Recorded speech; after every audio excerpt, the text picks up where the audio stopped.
Hi, I'm Xiaosan. With the 10 weeks use of Twitter, a lot of thoughts about it come into my mind. Firstly, I have to say that Twitter is a pretty useful tool in the time of digital media. It allows us to contact with others and help others with their learning without meeting, not even texting.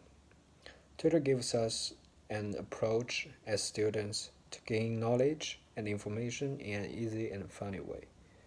We may get the same scholar's knowledge from an academic article or some textbooks, and we can get it on Twitter as well. The difference is those academic articles explain it in a much harder way, which can lead to a situation that we may not understand it after reading articles. But Twitter gives information in very common style, such as a Twitter handle called Zoom's Victoria. It is a account of the Victorian Zoo, and it tweets images like parrots and koalas every day with some brief introduction of what it tweets. I learned a lot about some special Australia only animals through it easily by following it and check its Twitter sometime. Twitter also represents the power of globalization. None of the friends I made on Twitter is from the same country as I am. They may live all over the world and they may be immigrants in Australia.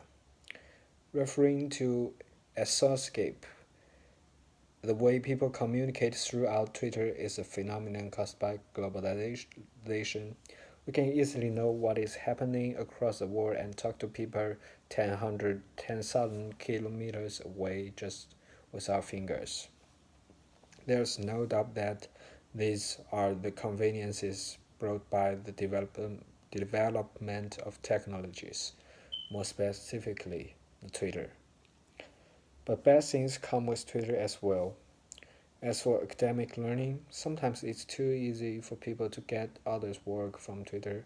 Although the knowledge spreads faster this way, the process of getting to understand this knowledge is frequently ignored. Meanwhile, as a public application, there are many different points of views towards a single question. It can confuse people who are trying to get the only one right answer to the question.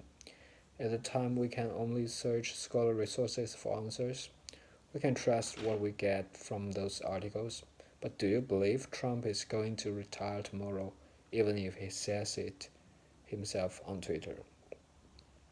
That is the second shortage I think Twitter has, which is people hide themselves or lie on the internet for their own benefits or just for fun.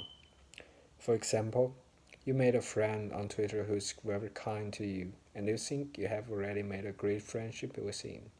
One day he asks you to go to a concert with him together, and he will buy the tickets for both of you. But you need to transfer money to him, and you believe him, so you just do what he says. Finally, it turns out that he's just a liar who gets the money and disappears. You'll never know who he is. The only thing you can learn from this is that a relationship on the internet can never be defined as friendship unless you have met each other in reality. Considering the good and the bad about Twitter, I would like to say it is pretty good social media for digital lives. It shares different ideas all over the world and helps people learn different cultures or knowledges. Although there are traps on it as well, if you're sober enough, you will never be a victim of it.